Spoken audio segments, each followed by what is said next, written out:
So this is where it's okay for me to talk. Yeah, Okay. this is all right. This is a little awkward. And that's No, a no, no. great point to start this show. Guys, welcome to Serious Shit, where we seriously don't talk about shit. Today, I, Vin the Human, Vincent Herman, am joined by Mark Jenkins, Yeah. old longtime friend. Yeah. Longtime friend. You don't have a nickname, though. No, no, no. I'll just go with Mark. I like Mark. All right, Mark. I like Mark. Mark the Mark Jenkins. Yes. Yes. Leaving my mark on the world. Welcome to Serious Shit. My Thanks. friend doesn't we're just here to hang out. All Today right. we're doing this outside of his house, out in the sticks, as they would call it. We got a yes. bonfire going. We got The boondocks. booze. We got crickets. We got woods. We've got beer chilling right now. We're It's actually recording outside today. Yeah. So, yeah. You're listening to spring peepers and crickets right now. Maybe I don't and- I don't know what all it's picking up, but you might And be hearing those. with this awkward conversation we're probably going to have tonight, along with the booze. You said you've been living out here a year. Yeah, I've been living out here for going on a year now. I kind of grew up in more of a suburb or suburbia, I guess. Yeah. And coming out here, it's peaceful. I mean, all my life I grew up in. I think my favorite was probably Medina. Mhm. It's like kind of a suburb just off of a highway. Right. But yeah, like I've always lived in like a city setting and shit, and that's why like every now and again I like to hang out at my mom's house because she finally moved out to the sticks. She's out in Lucasville, Oh, nice. and they got a whole little bit of land there. Mhm. Yeah, it really is. It's a different level, especially when it's like late at night. You've been drinking. Right. You Right. can actually see the stars that get blown the fuck away by it. I could turn off my porch lights and I guarantee Oh we'd see shit! the I mean, stars, with yeah. your porch light on, you can see the stars. That's how it is out here. It looks really nice. Like, yeah, you got yourself a little bit of the freedom to do some more Yeah. out here and shit. Yeah, yeah. Do you have any plans for that? We'd like to really capitalize on the fact that we've got a peaceful back porch. So eventually we're going to have a nice big deck out here. Yeah, that would be cool. Yeah. Because I've seen these on other homes, like the screen, but it's like the full back porch and shit. Right. Like you're really borderlining, like whether you're outside or whether you're Right, indoors. right. Yeah. I'd like to I meet in the love middle with those. that and maybe have like a hot tub just sitting right on the edge. Yeah. You seen any movies lately? Have I seen any movies Yeah. lately? I finally got to watch. Because we're still playing. You and me, we're playing catch up. Yeah, yeah. Like, I just recently got a chance to watch all of the Hunger Games Mockingjay 1 and 2 in Oh, succession. really? Yeah, because I Yeah. haven't seen the first one yet, so I got to watch them both in succession. it's a great series. Yeah. Like, it wasn't too long ago, maybe a couple months ago, that I saw the whole series. Mhm.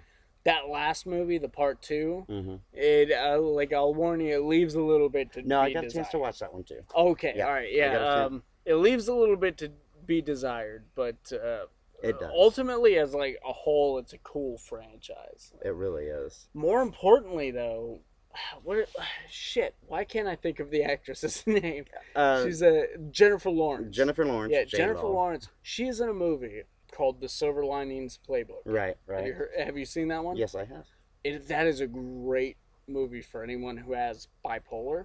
Mhm. Like myself, I suffer from that affliction and shit, and it doesn't play as like a solution film either. It's like, oh, these characters learned how to deal with it through this. It's just like Yeah, these it's characters not the live with classic it. setup.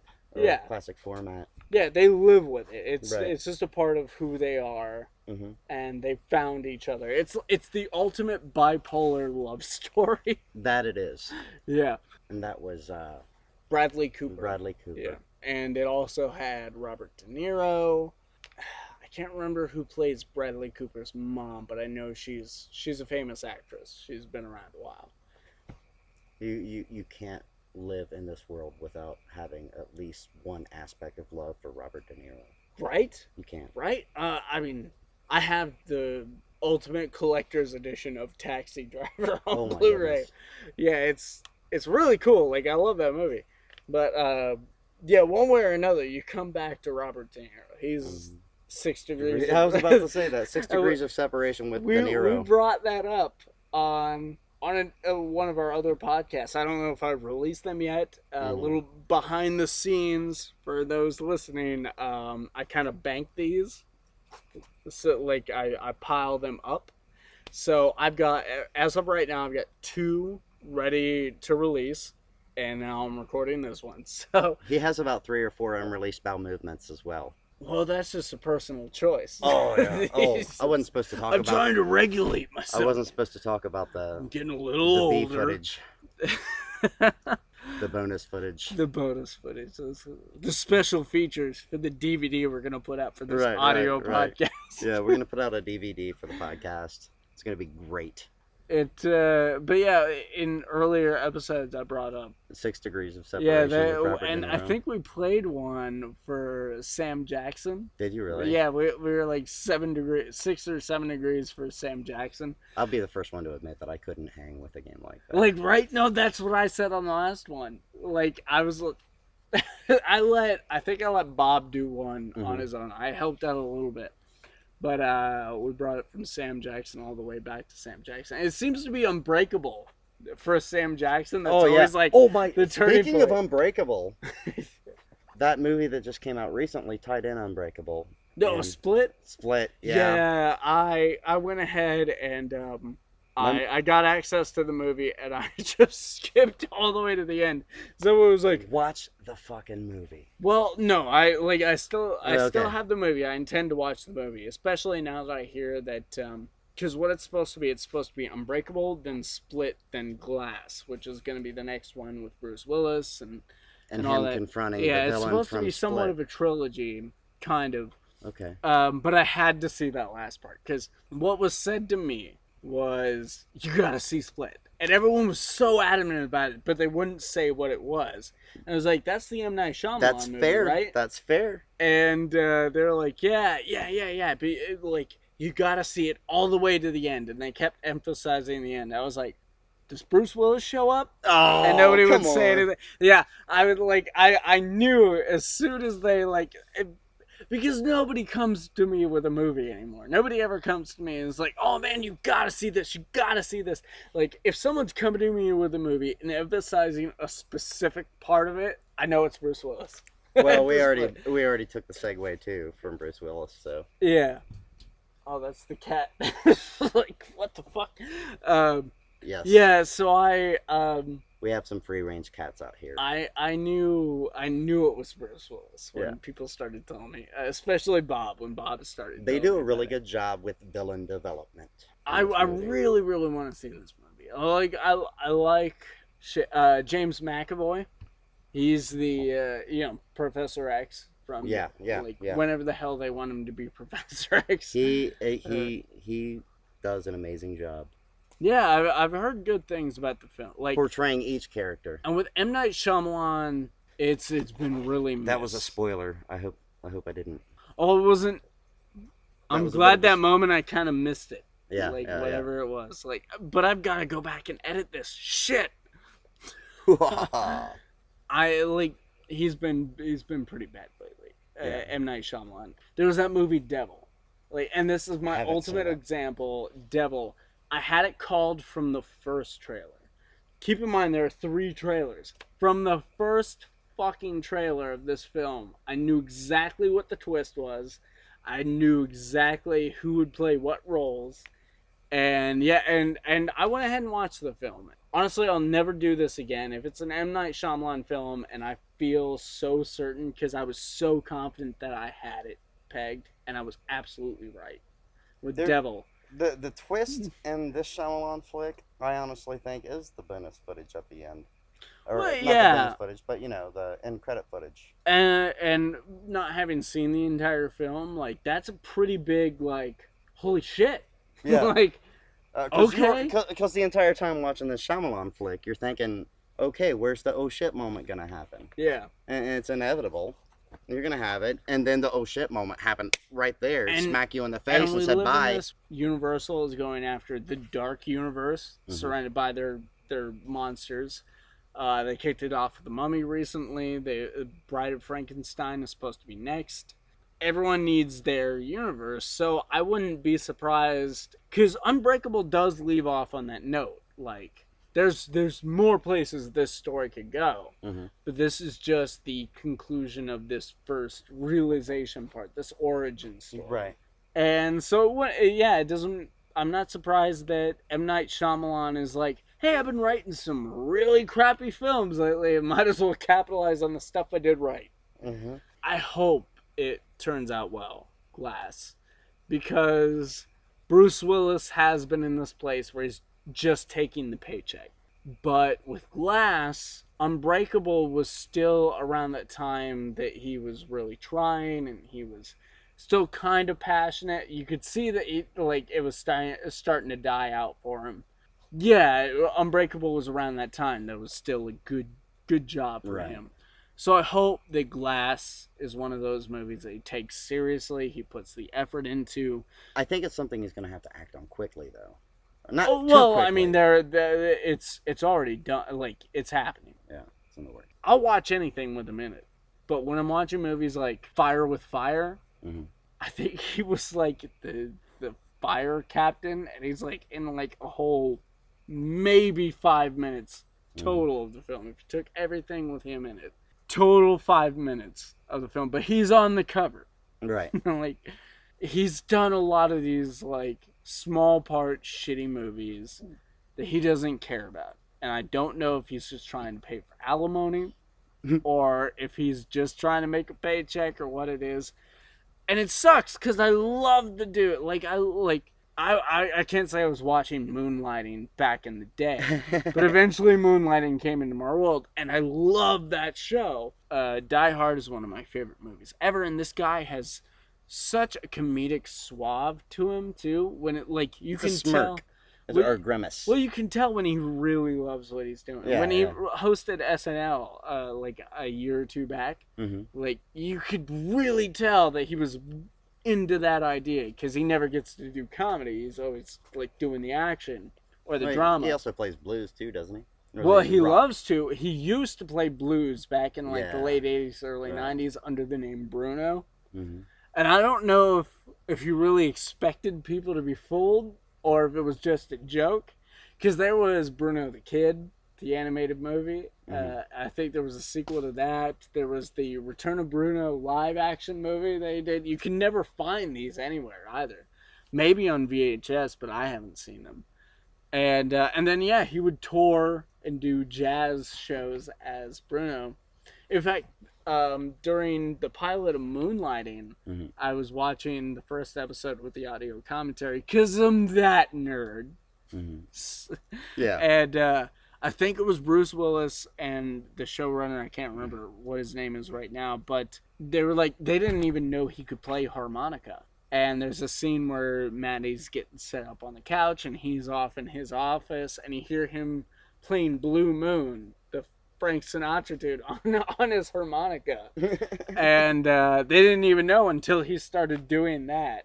It was pretty great. It's the reason I wanted to learn harmonica. Yeah. Maybe someday I'll break it out on this. I'm not confident enough yet. But yeah, I started learning harmonica because of Bruce Willis. He sounds like a pretty major impact on you. I love that dude so much. It's like, he's so fucking cool and at the same time bitter. Like, he's the perfect balance of where I need to be. The movie Funny People. Have you ever seen that? Oh yeah. Yeah, that's a great movie. It's based on stand-up comedians, but it's really dark comedy. Yeah. And it is not what I was expecting when I started that movie. I think the first movie I remember seeing Seth Rogen in was Donnie Darko. He plays... Oh my god, yeah. I haven't seen that movie in so long. Like, I think his first line was something like, "I like your boobs." I think that was his first line in that movie. That seems right up Seth Rogen's alley. Yeah. No, man, I have not seen that film in so long. Have you ever put two and two together? No, and like I've been going back and watching a lot of things. Like 2 episodes ago in season 2 of the Drew Carey Show, which I've been watching the Drew Carey Show through. Donald Trump comes up. He has orange hair.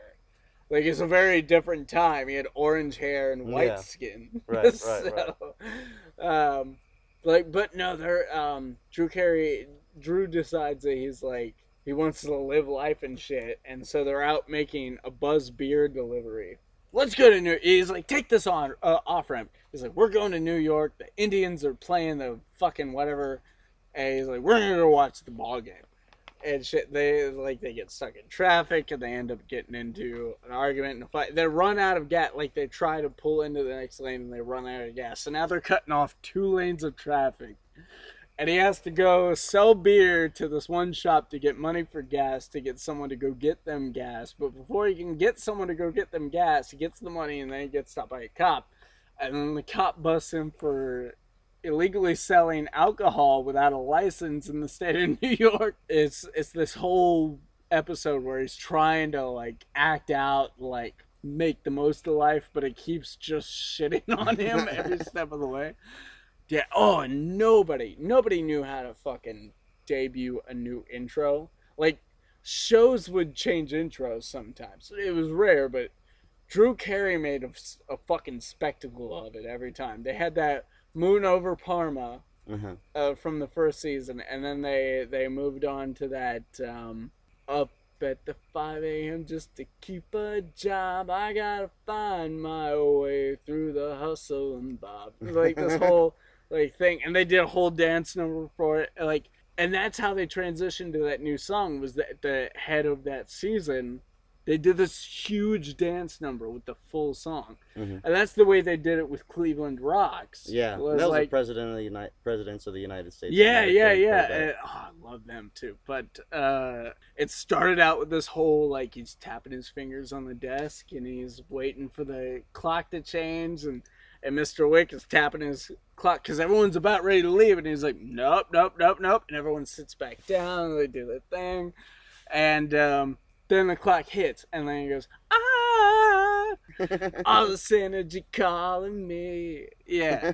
Like, and they did this whole music video just for the first, like, 4 minutes of the fucking episode. And it's great. It's so great. And, like, the basis of it is just Drew trying to get a hot dog. They end up at the Rock and Roll Hall of Fame, and, like, his glasses get busted, so he steals Buddy Holly's from the fucking display. It's great. It's really great the way they did that. They don't do that type of shit anymore. No, they don't. They barely do a theme song anymore. Right. It's just too much precious time on the waves, man. Yeah. Well, because especially now that a lot of things are streaming, you should have more emphasis on it. Like, we're in a golden age of television. I would much rather watch TV shows than actually watch like a full-blown movie. I'd rather watch TV shows than watch the news. Yeah, and that's not to say there's nothing good in movies right now. It's just, like I'm watching House of Cards right now. That's a great show. Oh, I love that show. I mean, anything with Kevin Spacey is probably going to be a good idea. Even Superman Returns, like, a lot of people hate that film, but you got Kevin Spacey as Lex Luthor. Just watch him and ignore everything else. Like, wouldn't it be... Come on, I want to hear you say it.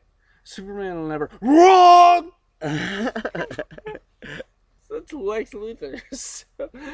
I mean, it's Kevin Spacey as Lex Luthor. Well, and don't you wish when they make like new movies in a franchise, like a new Superman movie, like they hung on to the good elements of the last movie, like where they keep the Kevin Spacey as the Lex Luthor and move on to their next Superman until they find a legit.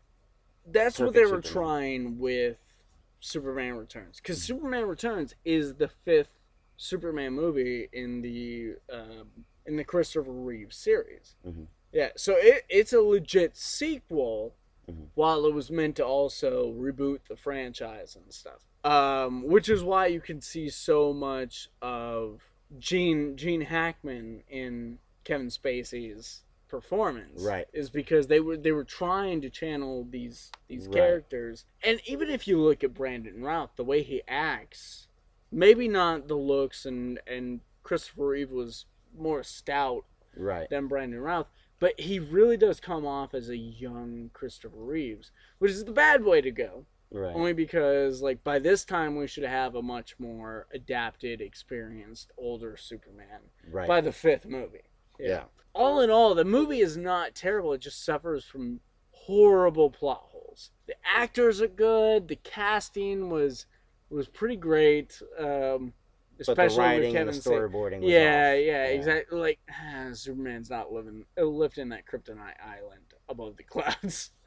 I tried so hard to make concessions for that part. Like, it was his, like, last-ditch effort, digging deep down, adrenaline rush to get it above those clouds where he could experience the yellow sun and shit. But no, he's, like, just 20 minutes ago, he got stabbed by kryptonite and couldn't even stand. He's not bringing that island above those clouds. It suffers from that shit. Right. Where, like, had the best intentions in other places. But personally, I like our new Superman. Really? Yeah, Henry Cavill. Mm-hmm. Have you seen Man of Steel? No. I'm behind on my... This is where we need to start hanging out more. I'll get you right caught up on everything. He's good. He's a Superman. And you gotta listen to my words. He's a Superman.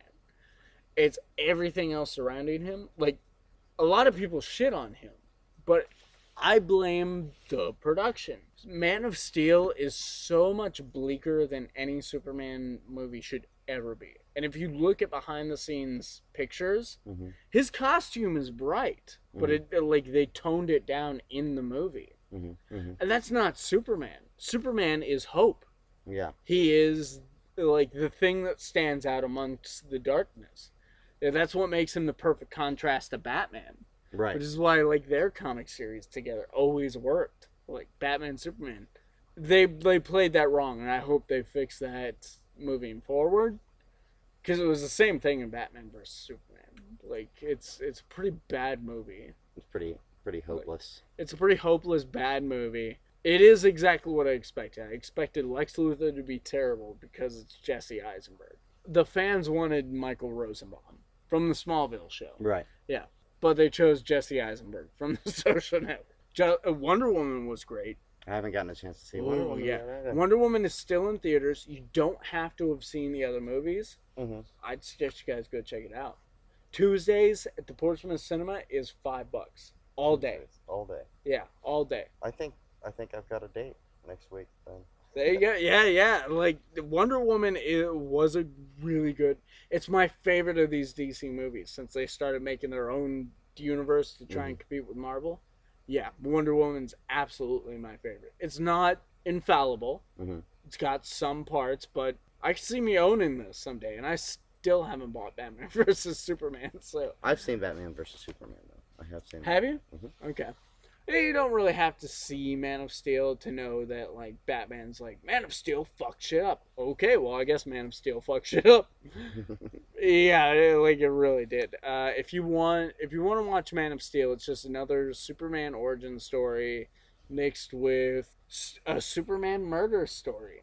Really? Yeah, and I won't elaborate on it because you haven't seen it. Yeah, I don't want you to ruin it. Yeah, I want to elaborate on that. But you see Superman deal with some situations you've never really seen Superman deal with. Because in the comics, there have been situations where, like, he's killed people, but either it's an alternate universe where this is where he was raised, it was an accident, or the Injustice universe where he was just pushed too far. This is one of those where it's Superman in all of his Superman-ness, and he kills somebody, and you see him deal with that.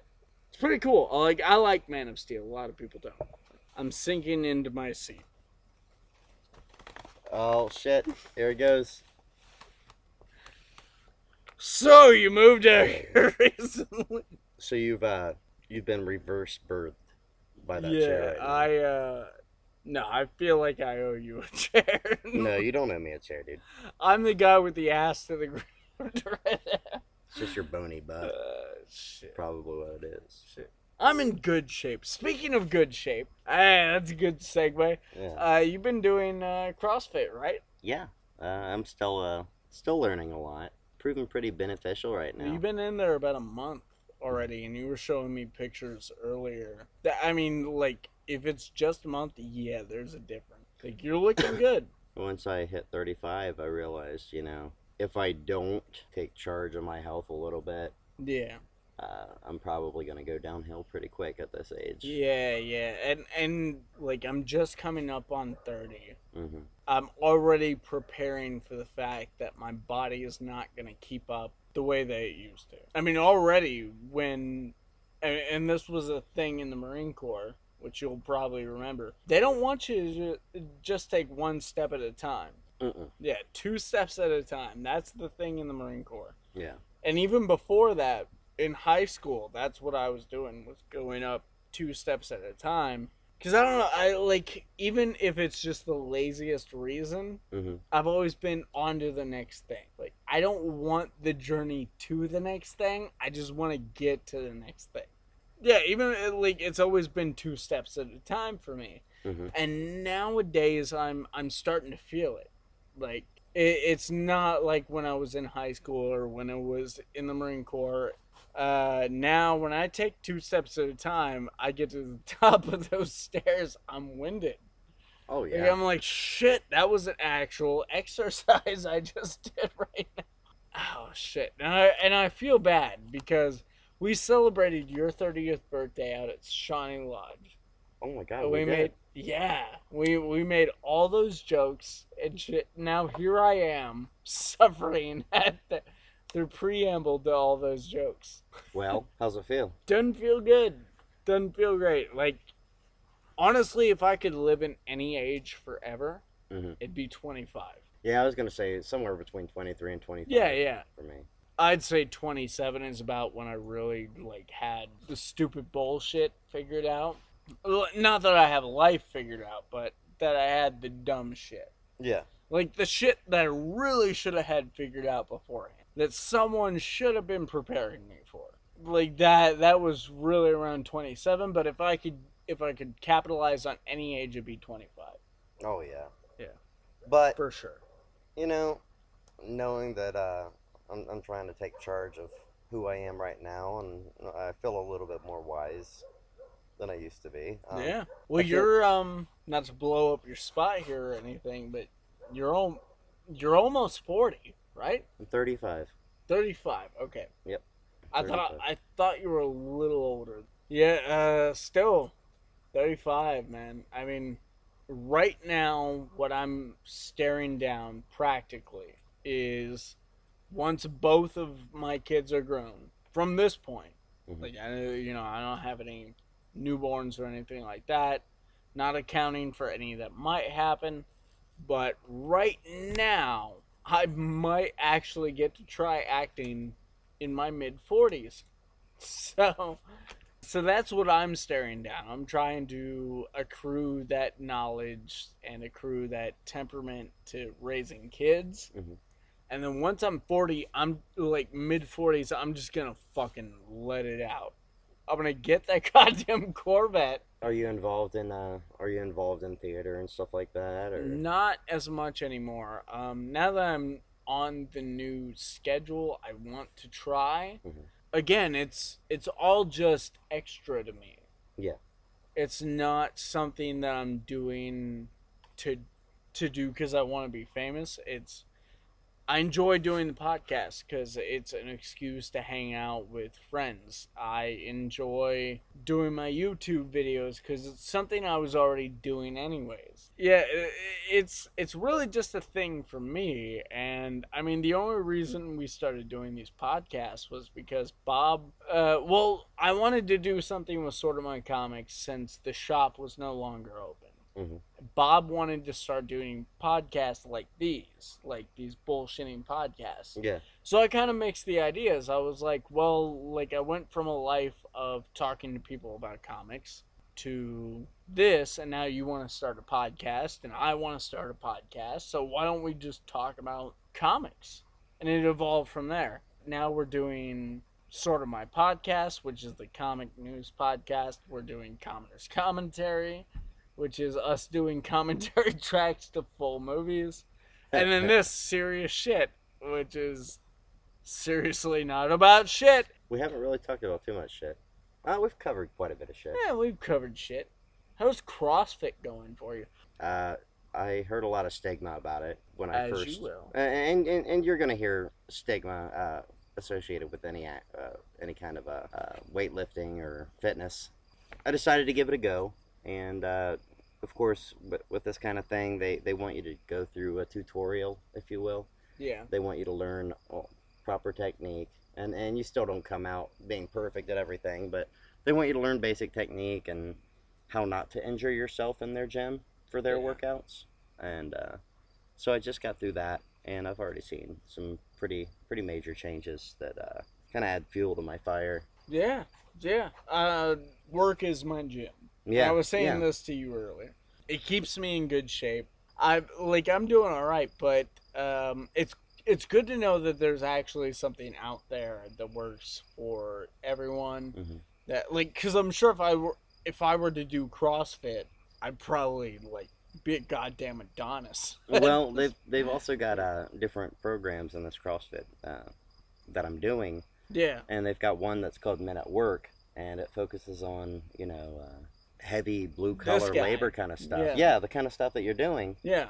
This focuses on that element of fitness, and you find it quite relatable. It really is. Honestly, if you don't see yourself going to the gym, and I don't know who else is listening to this, but if you don't see yourself as the type of person who goes to the gym, you go find a hard job to do. Yeah. Get a job in construction or railroad or something. Just if you have a high octane job, you will put in high octane work, or you won't make that money, and it's good money. Yeah, it's good money. Yeah. Very rewarding. Before we close this out, and we talked about not getting political on this, because you're a political guy. Yeah, I am. But is there anything you want to whore out, political or otherwise? Anything you want to raise awareness for before we anything I want to raise awareness for? Not really. I'd like to consider my political philosophy as live and let live kind of political philosophy, and that it's a good way to live. What was it you called me earlier? I called you a bit of a centrist. Centrist, yeah, that's right, and that's where I'm at with it. It's just, there's this baseline of common sense, what you can and cannot do, and it's not governed by your country or your nationality or the color of your skin or who you decide to love. It's governed by what's right and what's wrong. Mm-hmm. And that's not to say that there's no gray area. There are gray areas. Ultimately, it comes down to that line. Where do you stand on the side of that line? That's where I'm at with it. And that's about as serious shit as gonna get. Guys, thank you very much for listening to this. My name is Vincent Herman, Vin The Human. Joining me today was Mark Jenkins. You must be listening to this somewhere, whether it's iTunes or SoundCloud. Please follow us there, comment, let us know what you think. It always helps. Every time it always helps. And do I not respond on the Facebook page? I like to think I do as much as I can, or as much as I care to. So, speaking of Facebook, you can like Sort of My Comics or Sort of My Brand on Facebook. You can like Sort of My Podcast on Instagram and Twitter, which I've been assured by the guys are actually going to be kept up by now. All of those things aside, thank you again for listening. This has been Serious Shit, and goodbye. Don't know if we have an outro yet. Where's my mouse?